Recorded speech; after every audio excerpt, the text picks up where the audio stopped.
Troopers and grinders. It's your boy Hankus Tankus, and I am here to do my weekly recap of all things UFC and maybe MMA. Maybe I'll check out some of the other ones. Some of the other shows that happened, I did do predictions for those. But primarily, it's a UFC recap. A lot went on Saturday, including one of maybe the greatest fight companions of all time. And no, it was not for me, although I am usually a pretty top contender.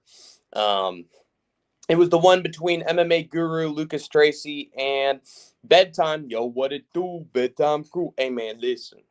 But it would also had guest appearances from MMA Che, MMA experts who did a fantastic Gianni the Greek impression, by the way.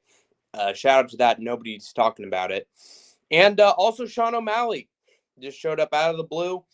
He's going to fight next year. Waste of fucking space. Sean O'Malley, man. But yeah, it was fun.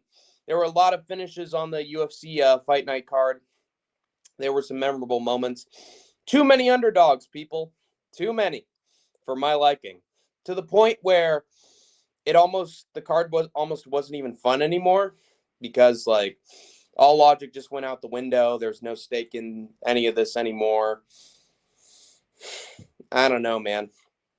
Like there were three favorites that won for the entire card.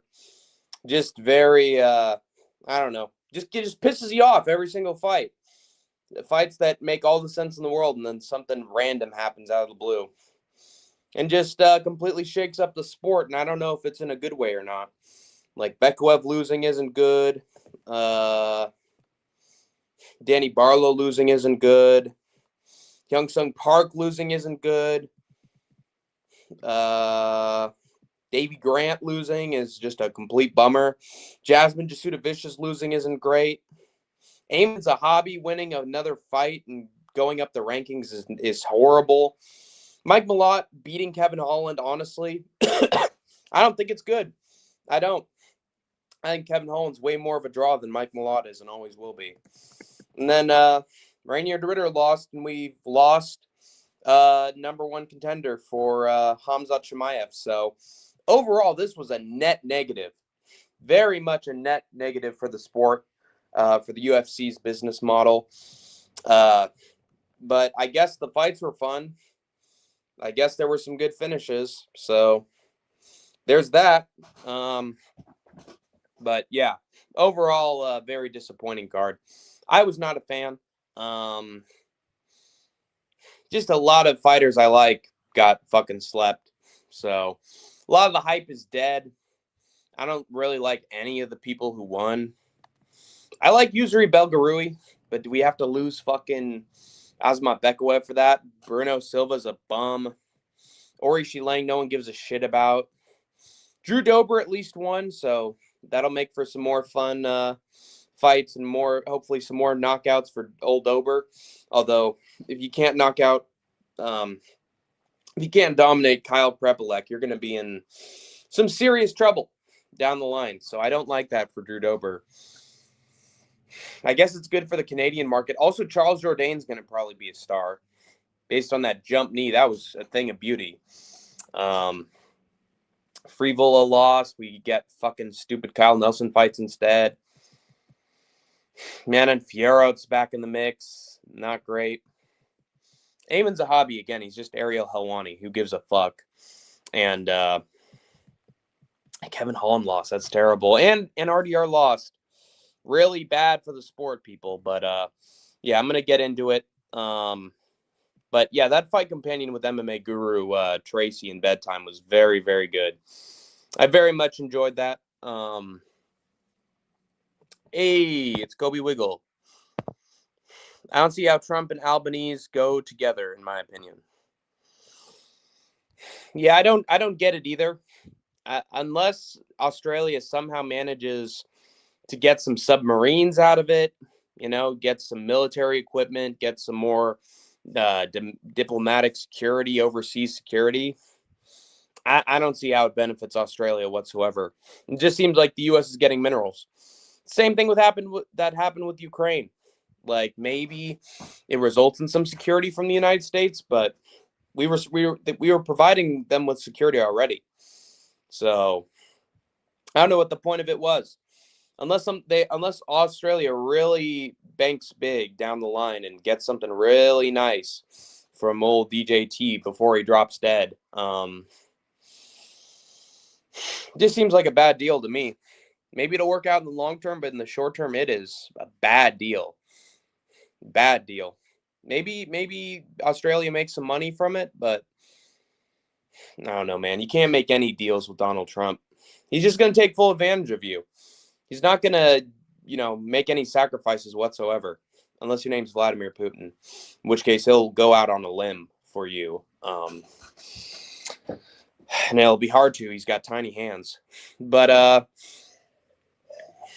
that was a great fight companion between those three MMA YouTubers. I hope we get to see more from them down the line doing stuff together. More collabs. Honestly, I think that was a success in every way, shape, or form. What did they get? Like 20,000 something views from that fight companion? You know what they say, rising tide lifts all ships. And the more we have some fight companions that blow up, the better the online MMA community will be. Brendan All In Allen. Yeah, he had Bilal in his corner, Big Boar's MMA. He coached him to the top. Just took down RDR over and over and over again. Crazy. I'm surprised no one has tried that before Brendan Allen did. It seems he is very easy to take down. Isn't that what Anatoly Malikin did? Didn't he just shoot the double on RDR over and over and just beat him up on the ground? I'm pretty sure that's what happened. It looks like Brendan Allen just took Anatoly Malikin's game plan and executed it to perfection. I guess it's because Brendan Allen is like one of the few wrestlers that already. Well, no, he dealt with fucking Bo Nickel, and how shit is Bo Nickel? He got RDR down and couldn't do anything on top. The dude's such a fucking midget, man. We needed a tall wrestler like Brendan Allen to make things more competitive, I guess. Because Bo Nickel can't do shit, dude. He's a natural, like, lightweight, man. Maybe a natural fucking featherweight. Dude's fucking tiny. Like, that's not good for Bo. Brendan Allen just smokes RDR and Bo Nickel can't do shit. Like, when RDR faces people who are his own size, that's when he struggles. Yeah, and he dealt with a taller guy in All In Allen. Although Bobby Knuckles was stinging him up. At one point, he dropped him. Rob, much shorter, which he was able to have success. Yeah, but Rob still dropped him. And you could argue that he won that fight, too. Like, even a guy shorter than RDR was able to crack him and put him on the mat. So, yeah, I don't know, man. It's weird. As soon as he got taken down by Brendan, he just sort of gave up. Like, his visuals were not good. His mentality was off. Yeah, it was sad stuff, man. Now we got fucking Allen and Imavov probably. And they've already fought before. That's not good, man. Fucking Imavov versus Allen for a title shot. I mean, who else have we got? Fluffy Hernandez. That's the fight to make next.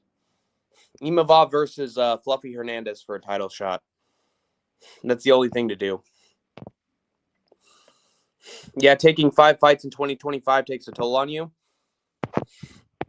I don't think he took 5 fights in 2025. I think he took 4 fights for a calendar year. Like, he had his first fight in 2024, if I'm not mistaken. And then he had 3 fights this year. He should have waited till early 2026 to fight. Yeah, he should have taken a break. Especially after going through a freaking war with Robert Whittaker. He should have taken some time off. But I don't know, maybe the outcome would have been the same. I honestly think the outcome could have been the same. Like, dude, RDR was fucking partying on a boat, hanging out, relaxing. He seemed chill. He didn't seem exhausted. Seemed like he was partying it up. Seemed like he was ready for the fight. Maybe it's a Conor McGregor thing where it's like when he's partying, that means he's not ready. But he looked pretty relaxed to me. And he still got his ass whooped. Yeah, he fought in November 2024, then fought right away against Holland in January. Crazy schedule, man. You got to give it to RDR for coming this far in such a short amount of time, but no diddy. But, dude, his run might be over, man. I mean, it depends on who they put him up against. Like, if they rebook him versus Fluffy, oh my God, he's going to get killed. He's going to get absolutely murdered in cold blood. It is not going to go well. Yeah, it's just strange, man. Fluffy's also a dominant, brutal, like, marauding wrestler. He'd get fucking smoked. Now we know who would have won between RDR and Fluffy Hernandez. But then what's the best turnaround bounce back fight for him is the question. I'd say, hold on. I would say, just thinking about it, I mean, Izzy can't fight him. Strickland can't fight him. I think Izzy and Sean are going to get rebooked. Jesus. Paulo Costa. Maybe Paulo Costa. Not Marvin Vettori. He's washed. DDP. That's a chance. But no, Allen deserves DDP. Jack Hermanson. He's booked. Jared Cannonier. Dude. RDR versus Jared Cannonier would be a hell of a fight. Maybe RDR versus MVP. Those are crazy stylistic matchups. They need to match him up with Jared Costa or Delidze. Yeah, that'd be a fun fight. Can you imagine if Paulo Costa just takes him down? If he just takes RDR down? How embarrassing would that be? But he won't. Allen versus DDP, yeah, exactly. Strickland versus Fluffy. But nobody sees Sean Strickland taking that fight.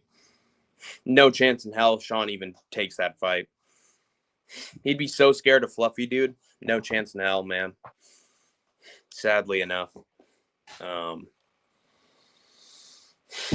Yeah, it's weird for Sean, man.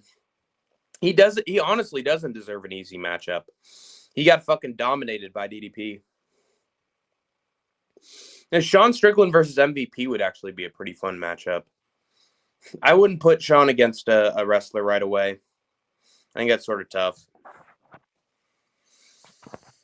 It's funny that Allen is now ahead of Fluffy, even though he lost to him. Yeah, it's weird, isn't it? Although I will say that Fluffy didn't look very good against Brendan Allen. Like, he won that fight by the skin of his teeth. So actually, it sort of makes sense. Pretty much gets the fourth spot like that.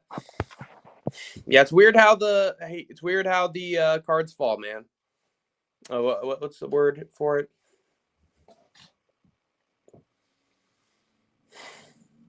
It's weird how the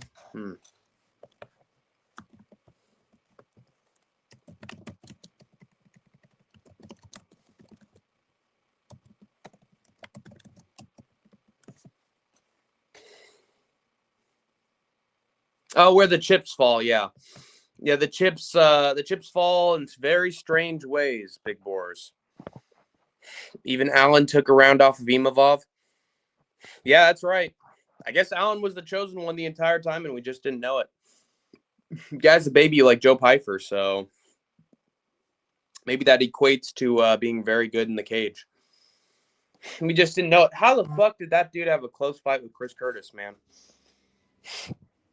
How the fuck did he go tooth and nail with fucking Chris Curtis of all people?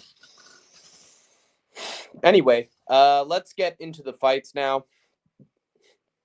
Cut the chit chat. Here we go. Melissa Crowden took on Tainara, Thai Panther Lisboa. And what we saw from Tainara Lisboa in the Luana Santos fight, we got again in this one. Just kept getting taken down, kept getting out-wrestled, out-muscled. Melissa Croden was just weighing on her heavy, big knees, big punches, just dragging her down to the mat. And Tainara really didn't have too many answers. I mean, she was able to get some nice counters here and there, but none of them were able to really do anything effective against Croden. And Croden just took her down. She did what she did to everybody on the regional scene. I guess she'll be the new she'll be the Jazzy J of women's bantamweight, I guess. Yeah, she just muscled her down, beat the tar out of her, eventually got the stoppage. Didn't see that coming. I just thought Melissa Croden taking on nothing but terrible competition, and eventually someone who was a solid vet would test her, but I guess I was wrong. I guess Lisboa is just utterly shit. I kind of wish they gave Ateba a big opportunity instead of Allen like they did for David Martinez. Yeah, I mean, Ateba Gautier needs to fight somebody in the rankings right now. He's good enough. He's good enough to beat somebody in the top 15 at middleweight. I don't want to give him RoboCop because that's just seems cruel. I'd maybe give him the Jack Hermanson test or who else is ranked at middleweight? I mean, Paulo Costa is the obvious one.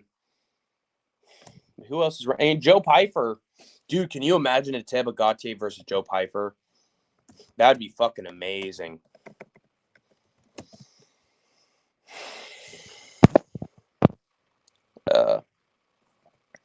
Corden looked great for a debut. Yeah, James Corden, hell of a talk show, let me tell you guys. James Corden had a hell of a show. Dilidze versus Ateba, not bad. No, that's good. Okay, that's actually a good one. Why are they forbidding me from looking at the fucking rankings? Why am I not allowed to see the fucking rankings? How the fuck does that work?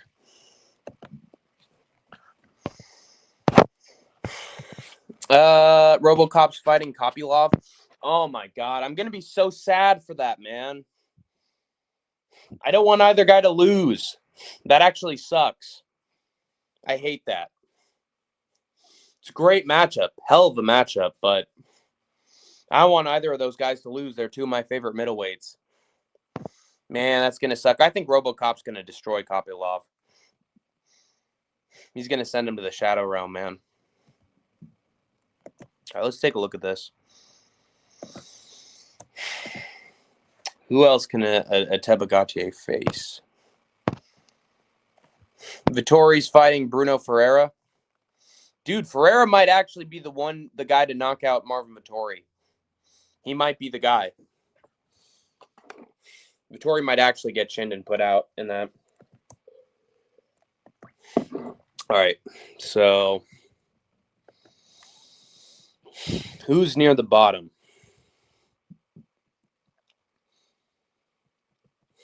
Yeah, body bags, Paulo Costa. Maybe Ikram Aliskerov might be a cool one. Or Chris Curtis. We know he's at welterweight. Yeah, Vittori or Pyfer or Costa. No, not Costa. Don't be mean to him. Aliskerov would be a good one. Imagine Pyfer versus Ateba. That's literally what I said, Big Boars. Are you paying attention? I said imagine Ateba Gautier versus Joe Pyfer. Yeah, that'd be a hell of a fucking fight. That's why I thought about it. That's why I thought of it. All right. Anyway, let's get to the next one. Yusri Belgarui. Bababui. Smushed. Azamat Bekaev. Left him in tatters. Just completely outclassed him. Bekaev's shit, I guess. Couldn't take down Belgarui, even though he's just a kickboxer. Just thought he could fucking swing and trade with Usry, but dude, you're not fucking Dricus, Azamat Bekaev. Against the right opponent, you're going to get outstruck. You're primarily a wrestler. This isn't the crap competition you're used to. This is a world-class championship-winning kickboxer.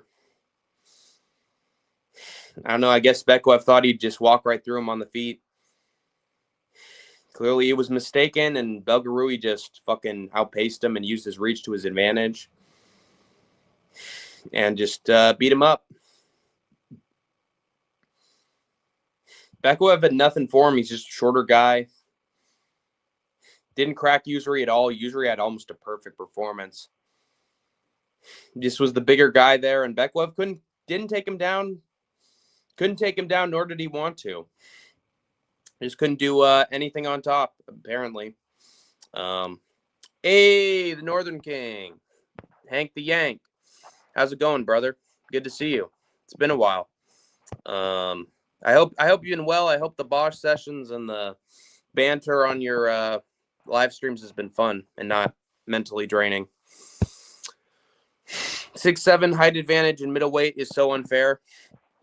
Yeah, he treated Bekaev like a midget, man. Bekaev had nothing for him, man. He just couldn't even take him down. Bekaev will be back. I think this matchup was just not it for him. I hope so, man. I hope he's not just overrated and anyone with good striking is going to put him out. I hope that isn't the case, man.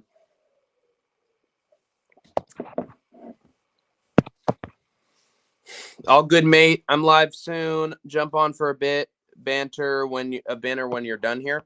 Oh yeah, sure, I will. I'll hang out in the live chat. Sounds good. Yeah, Bekaev just had nothing for him. Belgarui just had insane height and reach, and it worked out. But I hope Bekaev doesn't start losing to folks just out of the blue and showing that the whole run was a fluke. That would be a real shame. Stephanie Luciano then took on Ravenna Oliveira. Finally, a fight with some logic to it. Stephanie Luciano showed that she's the better wrestler than Ravenna Oliveira. Picked her apart, showed that she wasn't UFC level. Got her down eventually, took the back, hooks were in, and sunk in the rear naked choke. But man, she was beating up Ravenna Oliveira. Like, she just looked like an actual UFC caliber fighter who had to work her way to the top. And yeah, she showed it in there, man. She beat what's her face? Who did Stephanie Luciano beat?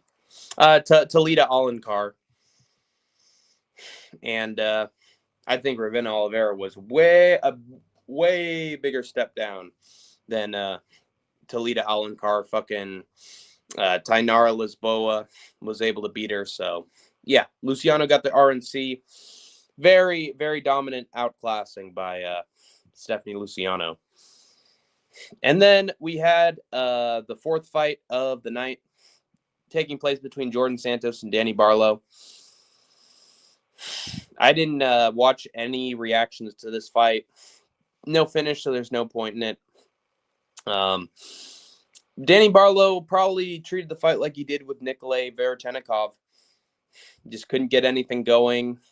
Kept getting outstruck. Everything he was throwing was just not effective, and probably was super hesitant in there, and Jordan Santos just put on the pressure and outstruck him and made him look like a chump in there. Honestly, as soon as he lost by decision, I thought to myself, oh, just cut fucking Danny Barlow. Just cut him. Well, you have an intro and outro in your streams one day. Yeah. I don't know. I'm not as motivated to do it. Maybe. I have some highlights, I guess. I guess I could do it. It would take me a while though, and I'm working on something else right now, so yeah, I'm pushing that back a little bit. Anyway, Jordan Santos kept the pressure heavy against Danny Barlow. Barlow had nothing for him. Couldn't have any power punches. I don't know if he dropped Jordan Santos or not, but it seemed like he didn't because he survived and won by decision, probably the fucking EPO, probably steroids.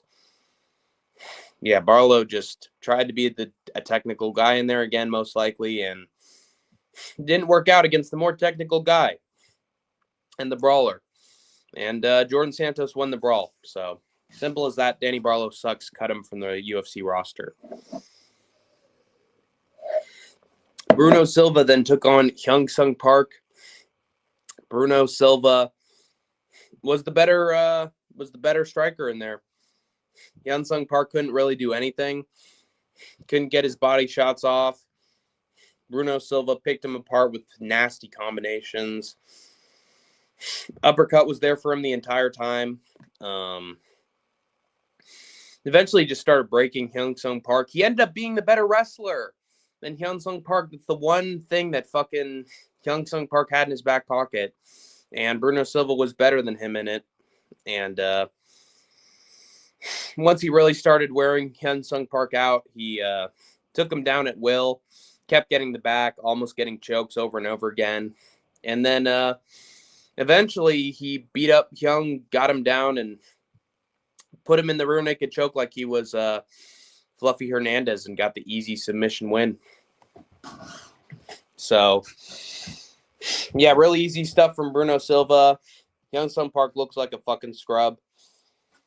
Only guy he can beat is Shannon Ross. He gets dropped in every one of his fights. Embarrassing for Asian MMA, man.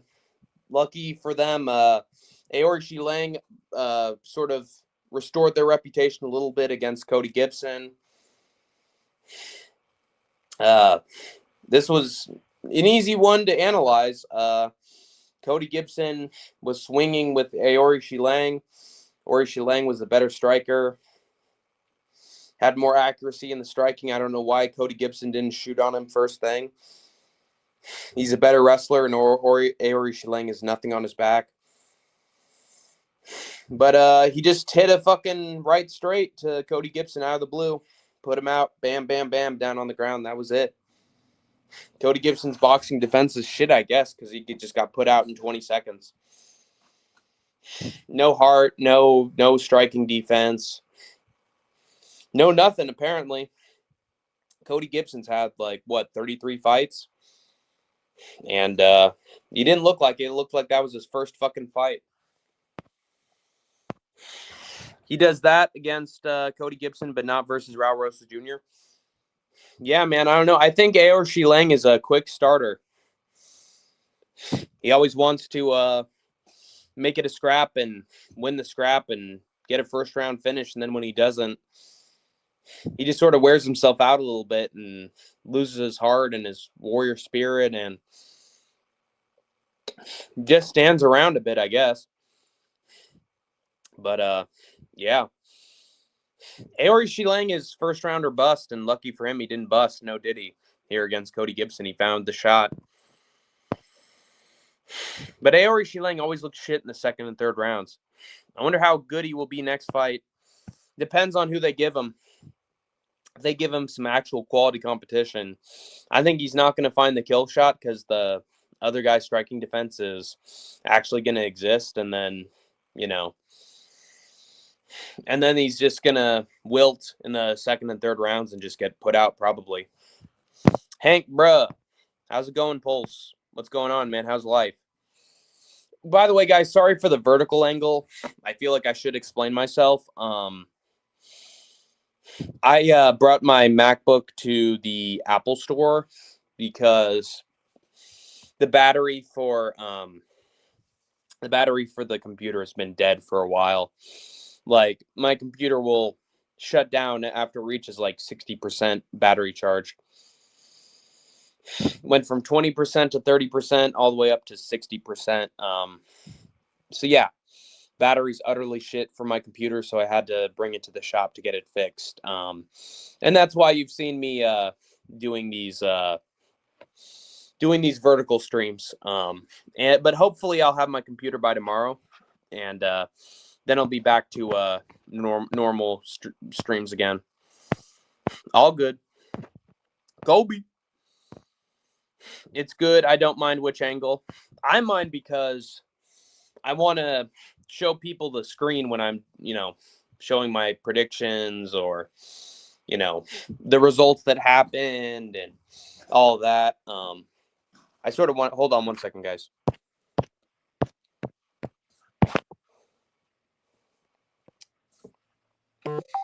Yeah, I just want to be able to show the screen when I'm doing my stuff so that there's a good visual for people to pay attention to while I'm talking. Although it's nice to be the center of attention sometimes. So, oh wait, hold on, let me try Giuliano.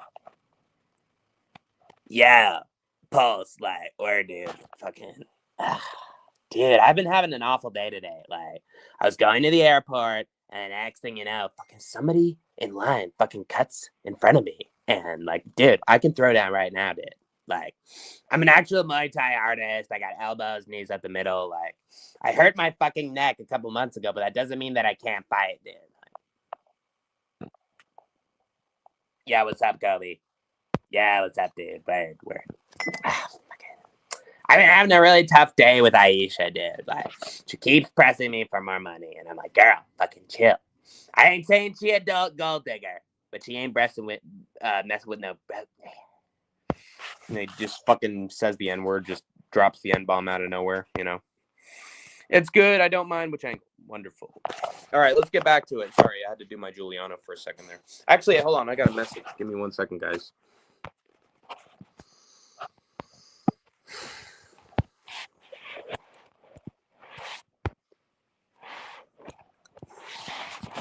All right, we're back. Anyway. Oh, wait. No. More.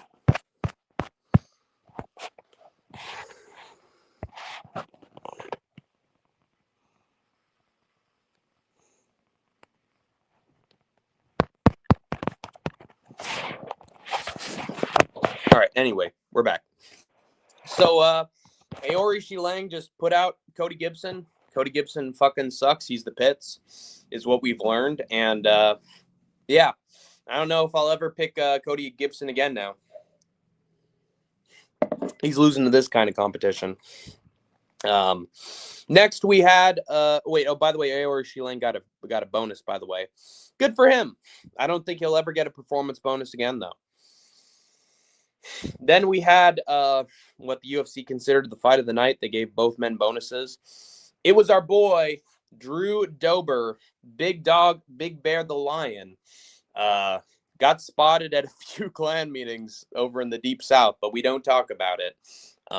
The Uber Dober, Drew Dober, took on Kyle Prepelec, the Canadian man with probably the best chin in the game, if I'm being honest. Took the shots of Drew Dober for 3 whole rounds before he quit. And probably only got finished because he got hit low. Get low. And sort of crumpled after that. Drew Dober, he's the man of the hour, the man with the power, too sweet to be sour, the women's pet, and the men's regret. But he actually looked very good against Kyle Prepelec in the first round. Was stinging him up, looking good, getting his combinations together. Big body shots, nice combinations, good outside leg kicks. But Kyle Prepelec, the problem for Dober is that Kyle Prepelec's just a tough son of a bitch, and he can take it on the chin all day and just keep going forward.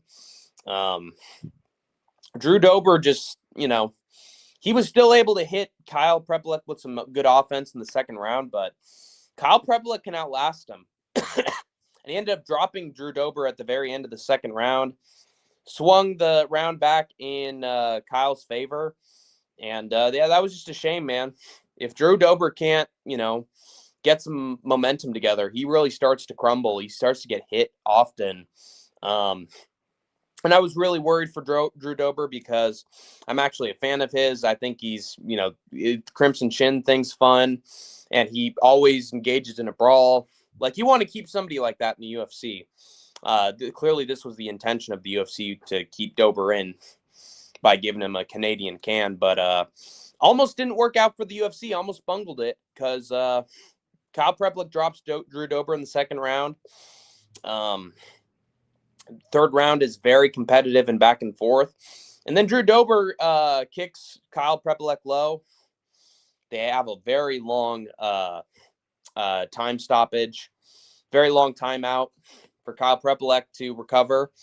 And apparently just one low blow is enough to take away a point from Drew Dober, which I think was sort of unfair.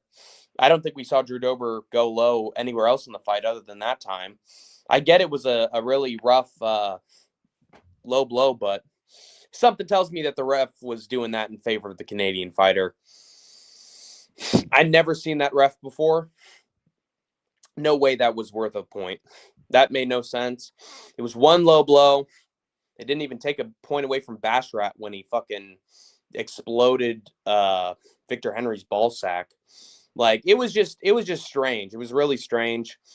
But they took away a point from Drew Dober for one low blow. And as Guru put it, Drew Dober saw black after that. All right. He started to all of a sudden, you know, being in the fight for so long, it blurred his vision. He all of a sudden saw a black Canadian in front of him and he just went crazy. You know, he was on him like a dog with a bone. His instincts kicked in, man. And he started going after Kyle Prepolek, hitting him with some body kicks, big, beautiful right hands and combinations, and had Kyle Prepolek stung up, man. Just hit him over and over. The old Drew Dober was back, and Kyle Prepolek started to cover up against the fence. Big uppercut from Drew, and the referee stopped it. Drew Dober got the finish, put out Kyle Prepolek, which is actually pretty impressive, guys, because Kyle Prepolek has never been knocked out in his entire career, amateur or professional. And Drew Dober knocked him out. He knocked him out now. Kyle Prepolek might not have been 100% after that low blow. But he still, you know, was in it. They gave him plenty of time to recover. I don't think a low blow is going to stop you from getting hit with the flush right hand right down the middle. And yeah, Drew Dober knew what to do. He knew his assignment and he did it. Had Drew Dober not gotten that finish, it would have been a draw. Thank God for that, dude. Instead, we got a Dober win and way more fun. More fun from Drew Dober. I hope they treat him like he's an emerging contender again and just give him some, you know, some easy layups, some easy Drew Dober knockouts before they give him another scary guy to fight. I can't take it, you know. Thoughts on Chinese plane near an Australia jet in the South China Sea? It's one Chinese plane. It didn't attack the Australian jet, so it's just intimidation tactics from Xi Jinping in China. Just same old, same old. They do the same thing with Taiwan, Kobe, but then they never do shit. So I wouldn't worry about it, honestly. They're pussies. Yo, what is up, MMA? How's it going? We got a yap about this card, man. Let me know. Great stuff. Well, I mean, if you want to hop on panel, I can provide the link if you want. Drew Dober, Bobby Green, take my money. Well, they already fought. MMA. So, and Drew Dober put out Bobby Green. I'd rather see something like Drew Dober versus who was the guy who put out fucking he beat Mateusz Rebecki. What is his goddamn name? Shit. He also put out Michael Johnson. Who was that?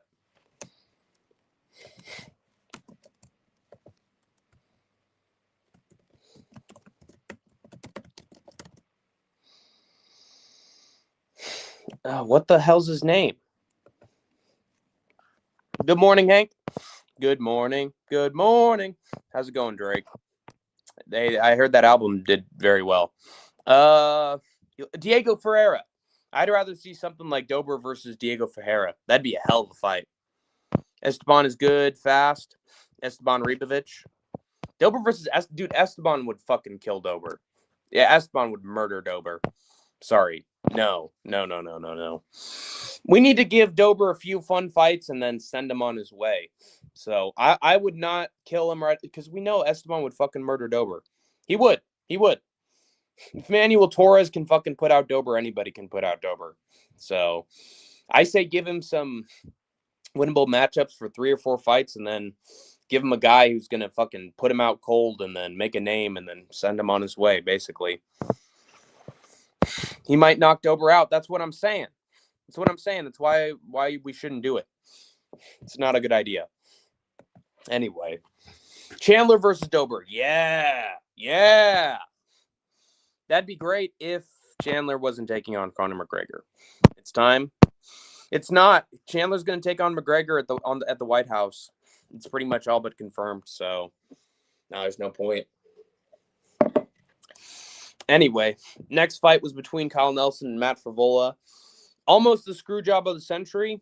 Almost a fucking Neil Magny situation. Kyle Nelson was hurting Frevola with everything. Hitting him with head kicks over and over again. Beautiful combinations, body work, leg kicks. Just a masterclass from Kyle Nelson on Matt Frevola. And eventually hurt him with a big right hand. Was just throwing those kicks out over and over again. Had Frevola down on the mat. Full guard. Bam, bam, bam, bam, bam. Right hand. And it would be this. Sorry, I'm pulling a Tito here. And Matt Frevola looked out. He was covering up. He wasn't doing anything to defend himself. Also, guys, how great is it that Drew Dober got a win and Matt Frevola lost? That's revenge right there. That is long-term revenge. Dober should have taken out the ginger man. But he got the last laugh because Dober got a knockout, a fight of the night bonus too. And Frevola almost got knocked out by Kyle Nelson. In fact, he did. And the referee stopped it. And then he was like, oh, no, never mind. Just spared Matt Frevola, even though he was clearly out, clearly done. And Kyle Nelson almost got screwed over. Screwed over by Drew Dober. Yee! But then the second and third round happened. I'd say Frevola took the second round back. Landed with better effectiveness. Looked solid overall. Was starting to land more. And then in the third round, Kyle Nelson just locked in, entered the flow state. Started hitting Matt Frevola with everything, head kicks, combinations, beating him up. And yeah, almost finished him in round 3 too. So they gave it to Kyle Nelson very clearly. I'm glad. Otherwise, I think a lot of people would have been pissed if Frevola just knocked out Kyle Nelson after he was clearly out in that first round.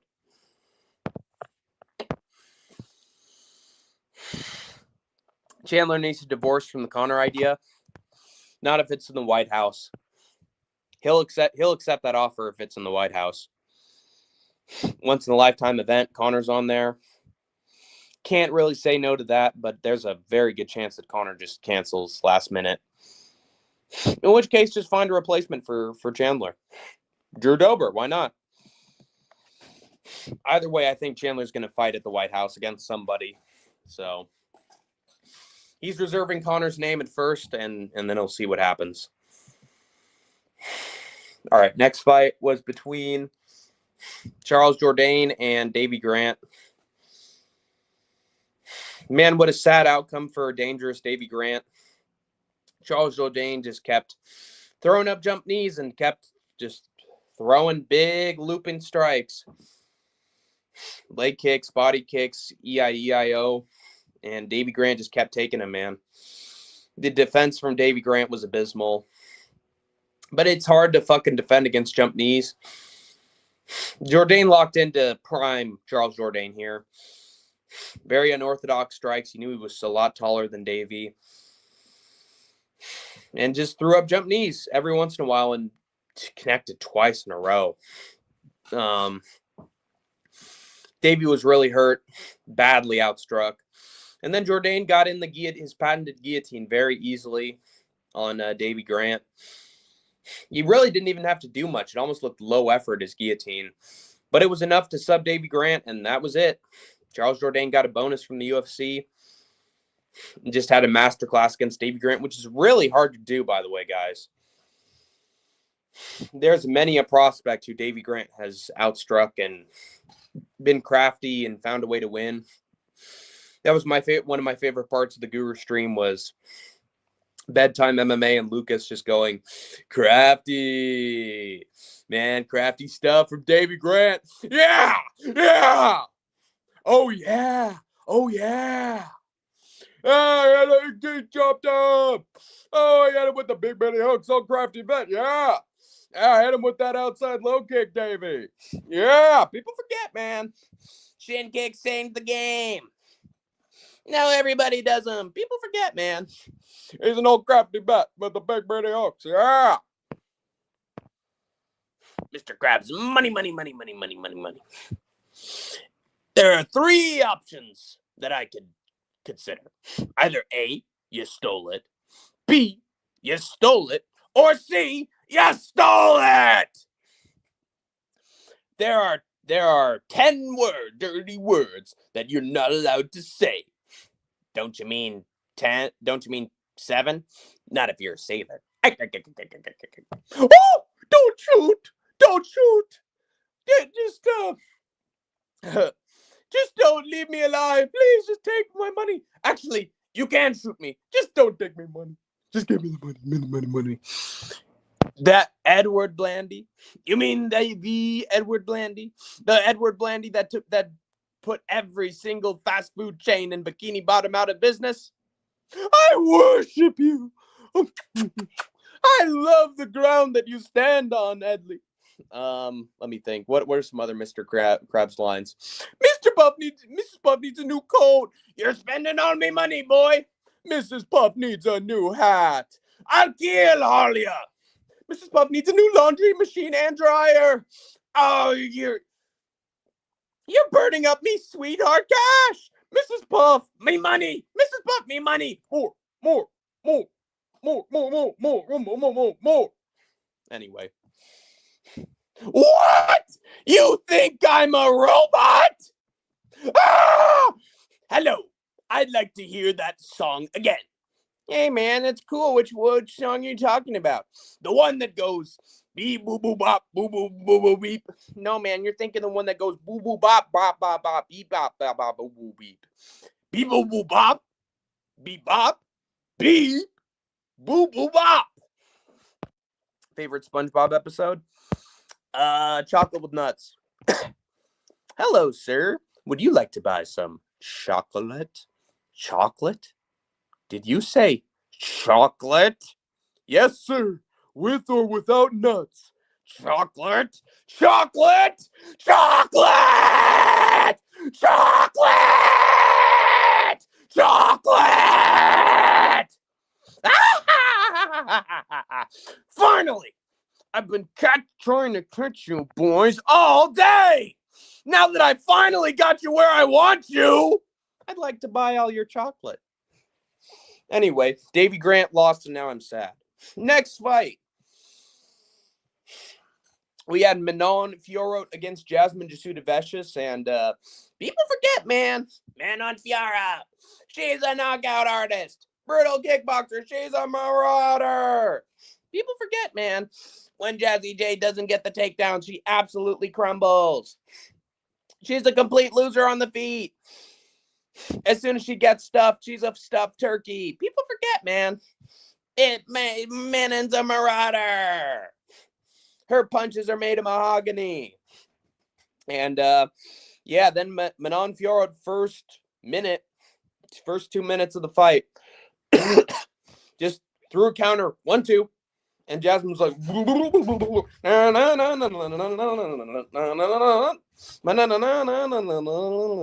she was doing the chicken dance, and down she went. And then Manon just hit her with a bunch of knees to the head, beat her up on the ground.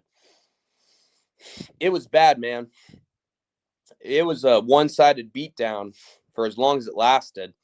And I called it, man. Dude, Manon Fiorot almost beat Valentina Shevchenko. Besides Tyler Santos and Alexa Grasso, no one's done better against Valentina Shevchenko than Manon Fiorot. So I called it. I thought Manon Fiorot was just going to hit her with a cross. And well, I didn't think she was going to put her out. But I did think that Manon was going to school her for 3 rounds. And apparently she was so much better than Jazzy J. She didn't even need 3 rounds. She just needed 1, or in 1 minute, 2. So Manon Fiorot just put her out. Dominance for Manon Fiorot. Good for her. All right. Feature fight of the night was between Aiemann Zahabi and Marlon Chito Vera. Sad stuff, man. Really sad stuff. Another bullshit Ariel Helwani decision in Canada. That's my native country. I'm a Canadian Jew and I'm proud of it. Ah! Marlon Vera was beating the shit out of me. Set the pace early on. And Chito Vera, yeah, he started out strong. Started off quick, which is not what people expect from him. They usually want to see him as keeping the pace slow early and then working his way into the fight and then finding a knockout later on. Marlon Vera emptied the tank early. And as far as I'm concerned, won that first round against Aiemann Zahabi. Second round, Zahabi brought it back, was cutting up Marlon Vera, hitting him with better shots. But Marlon still stayed in it for that second round, man. You could argue that it was 2-0 Chito. And then third round, Zahabi starts to put the pressure on, backs Marlon up. He doesn't like being on the back foot. And Aiemann starts to have a way better performance. Although Marlon's still throwing back and still throwing nice 1-2s and leg kicks and all that stuff. So you could really argue that Marlon won 2 out of the 3 rounds, especially rounds 1 and 2. But they just gave it to Aiemann because he was in Canada. I think it was a rotten decision. Good thing it was a split. At least the judges know that it was a close fight, but I think Marlon won that. First 2 rounds, I think he got those pretty handily. And you could argue he won the 3rd round, too. Aiemann really didn't do much this entire fight, and they just gave it to him. So I'm rooting for the day that somebody fucking dominates Aiemann Zahabi and sends him out of the rankings again, because he is undeserving. He is undeserving of being a ranked contender. He didn't beat Aldo. Aldo won those first 2 rounds.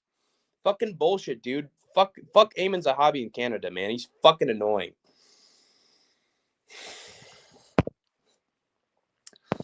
Zahabi has so much aura, gets dropped, comes back for the W. Yeah, I don't know about that, man. Not with that fucking face and being from Canada, dude. How can you have any aura there? I'd be surprised if Jake Paul lost to Tank Davis in November because Jake wins every fight. Yeah, they're fixed. Just assume that he wins or gets a draw. Chito shouldn't have been taught. No, okay, the big boards is making up excuses here.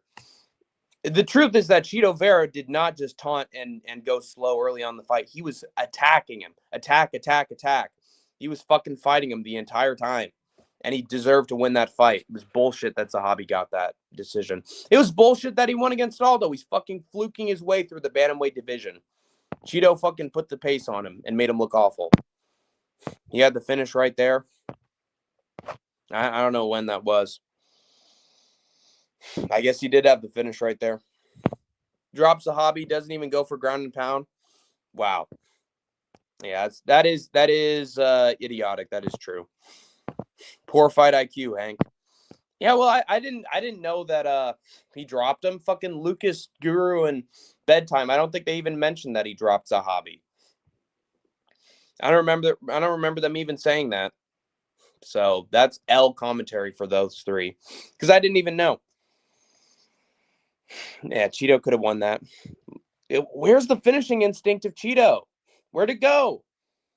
He had a great finishing instinct at some point. Maybe it was the 3rd round. Dude, he had him. Oh, my God. What happened to the finishing instinct of Chito? Why did he turn into old Chito again? I mean, new Chito. Fuck, I lose my place. Anyway, second fight, co-main event, Mike Malott and Kevin Holland. Speaking of a fucking waste of a finish, Kevin Holland drops Mike Malott, wins the round automatically, and then doesn't finish him, man. Doesn't finish him on the ground, just like Cheeto, man. Mike Malott then comes back, kicks Kevin in the balls, and Kevin turns into old, wishy-washy, fucking excuse-making Kevin Holland. Oh, you know, I would have beaten him. Yeah, I would have knocked him out if only he hadn't kicked me in the balls. Trust me, guys, I would have won. I just chose not to. Same old Kevin Holland. Second round, Mac Malott's beating him up. Just beautiful combinations from him. Kevin Holland, just his defense is bad. He's cracking Malott with some counter shots, but mostly it's just Malott stringing his punches together. Third round, it's the same deal. Mike Malott is better than Kevin Holland on the feet. Doesn't need to take him down that much. He's just slicker in the striking. And Kevin had no response. He couldn't drop him again. So, wasted opportunity in the first round. Hey, Shiloh Primetime, good to see you. Mike Malott probably should have just played hockey. Hey, I mean, he's winning fights and making money in the UFC, so I don't think that's true. I think Mike Malott's getting some wins. If anything, like he's found some good opportunities in the UFC. He did get dropped by Holland, but he came back, showed that he's got it. And he won that second and third round pretty clearly, as far as I'm concerned. He should have had a point taken away, though, because he kicked Kevin in the balls twice in that first round. And, well, not in the balls, but he went low twice. Referee should have taken a point for that, if I'm being honest. Yeah, Kevin's heart just wasn't in it from round 2 onwards. Just kept getting stung up. Couldn't mount a response. It's the Kevin Holland from the fucking D-Rod fight, man. Just doesn't know how to figure it out and put all the pieces together. It's Kevin's own fault. So Mike Malott won the second and third round, clearly outstruck Kevin Holland. And yeah, what an embarrassment from Holland, dude. Dude, I don't know if Kevin can beat anybody again now. His brother's making millions, riding the bench. Oh, man, you're right. Oh, yeah, you're right. His brother is a hockey player. Yeah, he could have made millions. You're right. Holland needs to pack it up. Yeah, the dude's just fucking low IQ, dude. He can't beat anybody anymore.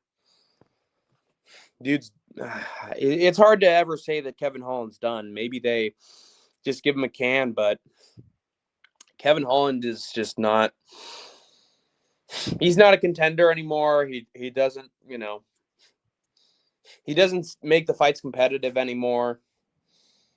He just doesn't know how to decisively win fights at this point. Mike Malott doing better than Jasmine Jasudavicius. Yeah, that's depressing, isn't it? Well, he's got his Maple Leaf militia behind him, big boys. That's what's helping him through this. I don't know, man. How the fuck did Kevin Holland get outstruck by this midget? He's washed, dude. Kevin Holland's washed. And Mike Malott just, I think his striking is underrated. I think his striking is actually what's getting him through the UFC. Holland needs to fight old heads like Magny. Dude, Magny would beat Kevin Holland. Magny would beat Kevin Holland. He'd find some way to take Holland down and fucking darce him or submit him. Or beat him up on the ground and pound. Dude, I think Magny would beat Holland at this rate. Holland's always a wild card, fuck's sake, just a mid-tier gatekeeper. He can't even do that anymore. Losing to Mike Malott and fucking D-Rod, he's washed up. Anyway, main event time. The main event between Brendan Allen and Rainier DeRitter. Man, how good is GM3? And how washed is Robert Whitaker? Because Brendan Allen put it on him. How bad is Bo Nickel? Brendan Allen, all he had to do was just shoot a few takedowns, and Rainier was done. Couldn't do anything on the feet. Allen just spammed the takedowns. had Bilal in his corner. And Bilal was probably just like, you know, you're not from Chicago, but you got the Chicago hot kid. Just take him down over and over again, dude. Just treat him like he's fucking Paul Craig, man. Just fucking old guy from Chicago. Like, tap into that fucking Chicago warrior spirit, man. Just fucking hard knuckle up and be all in his face, dude. Be a Chicago gangster, you know? And Brendan Allen did that. And he took down Renier once, twice, 3 times later. Oh, the humanity. Once, twice, 3 times later. Just took him down a bunch. And RDR was, he was shelling up, man. Couldn't get up to save his life. He was gassed out. Fucking treated like it was fucking Anatoly Malikin in front of him. And, yeah, dude. Renier Dritter, it could be that he's had too frequent a schedule. Could be that he just doesn't like being taken down by bigger guys than him. Could be that Allen just had the perfect style for him. But, yeah, I mean, this answers our question as to how Renier DeRitter would do against fucking Khamzat Chimaev. He'd be subbed in 1 round. He'd be subbed in 1 or 2 rounds. That'd be it for him. Khamzat Chimaev would have fucking dusted him. So I'm glad we actually can get a real contender now. Because if Renier beat Allen, that Khamzat fight would have been a wash. But now we need Imavov. No, we don't need Imavov versus Allen. We need Fluffy Hernandez versus Nasruddin Imavov. That's the real number 1 contenders fight. Yeah, this would have been a waste of a title shot if Renier somehow managed to get into the title picture. Anybody who's RDR's height and can wrestle is going to fucking destroy him. So, yeah, he's never going to be champion, guys. Never going to be champion. It's funny how Jake Matthews had something similar happen to him in his fight with Magny versus Magny like Malott. Yeah, Magny's just he's a marauder in that 2nd and 3rd round, man. He doesn't give up very easily at all. He out hustles and outpaces you, and outlasts you. RDR looks good round 1, gasses out fast. Yeah, but he looked good in all 5 rounds against Whitaker, except for maybe round 3. I hate all those guys at middleweight, especially Allen. Well, unfortunately for you, Shiloh Primetime, he's you're gonna have to deal with him for a little bit longer, man. Allen's what to say, man. Allen's gonna be around in that division for a long time, so get used to it. He beats competition he really shouldn't. RDR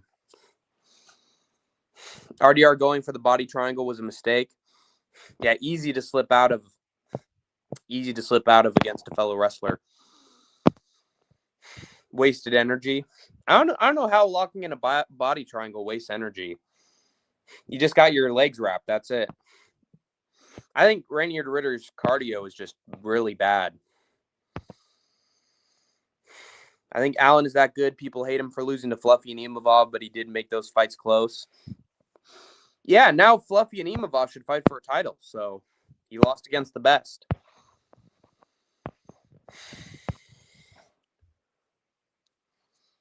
Yeah, they could have just given Khamzat his title shot in 2020, and he'd be 10 defenses in right now. I think if somebody like DDP or somebody else like stayed on the feet for just a little bit longer, like, and was able to keep him on the feet and beat him up for more than a couple minutes, I think somebody who is eventually going to finish Khamzat. Someone who stuffs a takedown and starts throwing is going to put him out eventually. He's that bad on the feet.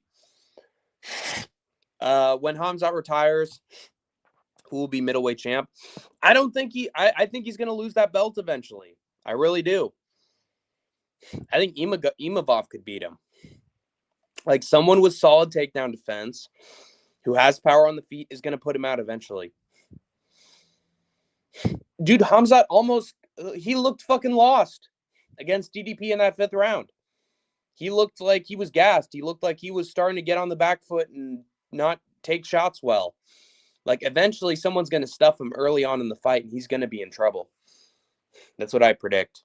He's looked too mediocre against Usman and even Dricus in that 5th round, and Gilbert. I think he's pretty competent on the feet, and there's no one that can stop his takedowns. He's not competent on the feet. He's not. He's been dropped. Fucking Kamaru Usman won 2 rounds against him. I mean, you could clip me if you want, but, saying that. Allen might beat DDP. All he does is grapple. Yeah, but it's easier to stuff Brendan's takedowns. It's way easier to stuff Brendan's takedowns. I think Dricus would be ready for him. I think he'd maraud his way up. He'd find his way up during that fight and then put Allen out cold. I don't think DDP would get victimized by Brendan. But hey, it's nice to have an American middleweight doing well, even if he is a fucking whiner and very annoying.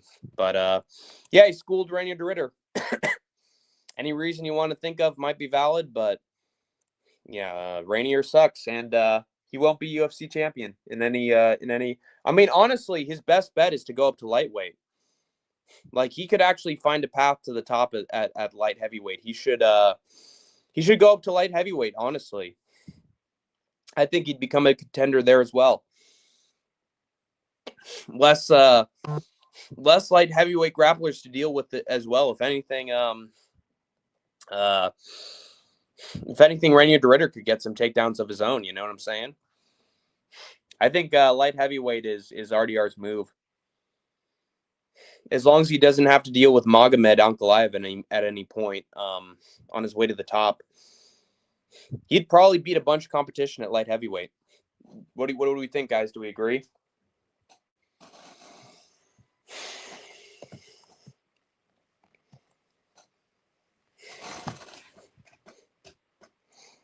Brendan All In Allen.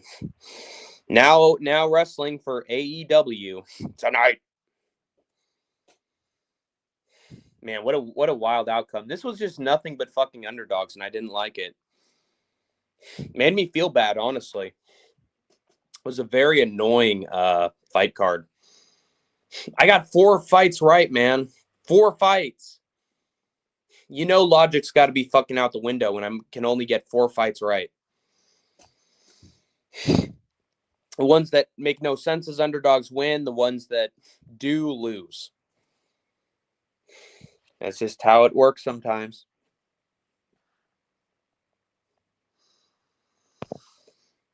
I've forgotten to put up picks last 2 weeks. Why is that, Shiloh Prime Time? Have you been busy? Hopefully this weekend card is better. I'm not saying it was bad. It wasn't exactly a bad card, but it just had a lot of outcomes that weren't the best. That's what happened. Lots of close matchups. Oh, God, I'm going to be in hell then. That's great. Ugh. Picking is going to be a nightmare again. Oh, speaking of picking. Yeah, predictions are going to be a nightmare, I can tell. Yeah, both times I want to put up picks, they had just closed them. Don't put up picks on fucking Saturday then. Have your picks ready by fucking Wednesday or Thursday. Stop doing them all last minute.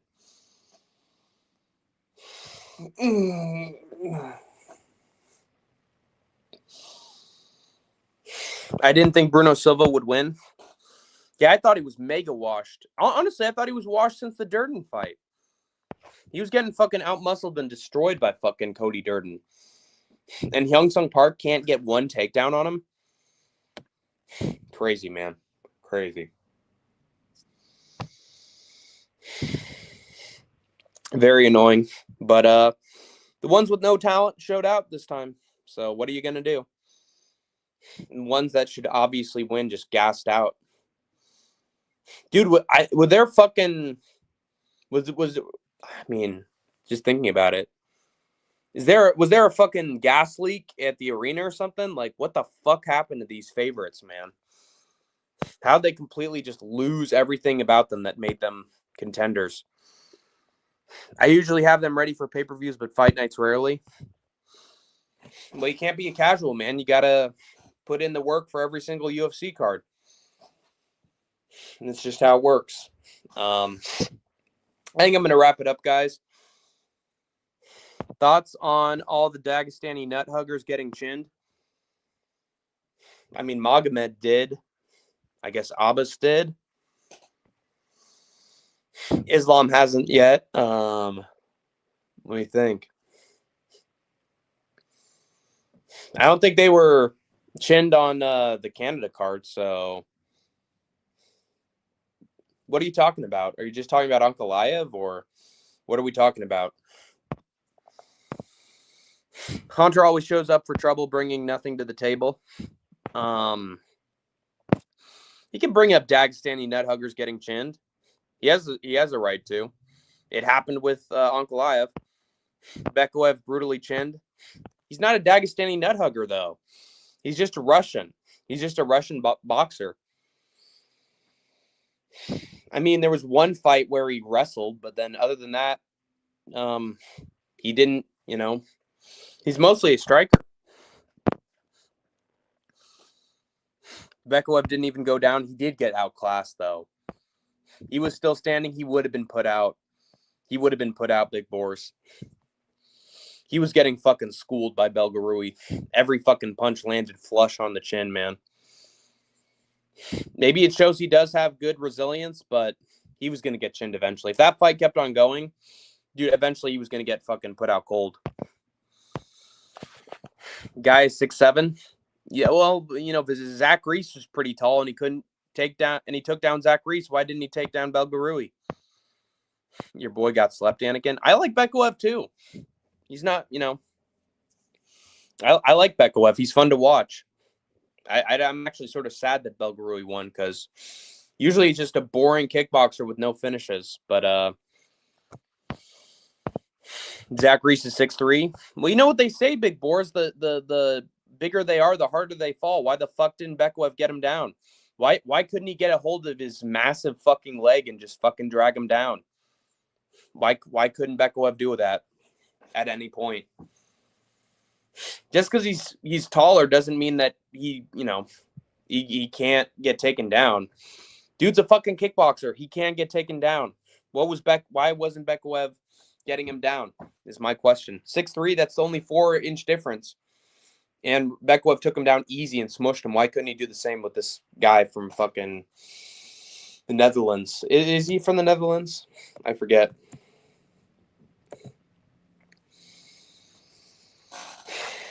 Usury hasn't been finished in a while. Not like he's easy to put out. Yeah, but he should be easy to take down, dude. He's a kickboxer. How the fuck didn't he get taken down by a Russian wrestler? Makes no sense, man.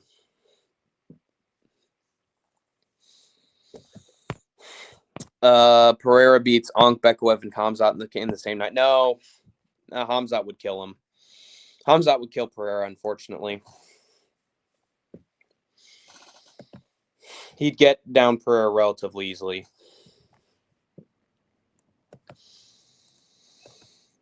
He's just that's the ultimate nut hugger right there. You can't stop him. He shoots takedowns from a million miles away. If Jan Blachowicz can get him down, then so can that guy. Yeah, where's he from? Yeah, it's Netherlands, right? Oh, great. Well, you need some, Dutch kickboxer to replace RDR, so I guess he's as good a bet as any. Anyway, I'm probably going to head out, guys. This has been Hank the Tank's recap of UFC Vancouver. Look forward to some more streams from Hank. He will be going live from his computer next time, hopefully. And I'll have the preview and picks. I wonder what I'm going to do for my karaoke stream. No. I don't think I'll have a karaoke stream this week. But I wonder what I'll do for a Wednesday stream. I'll probably talk about random subjects. But anyway, that is going to do it for Hank the Tank. Thanks for watching. I've been your Supreme Lord Commander. You have been the Troopers and Grinders. And as always, you have escaped the war zone. For now. Once, twice, 3 times.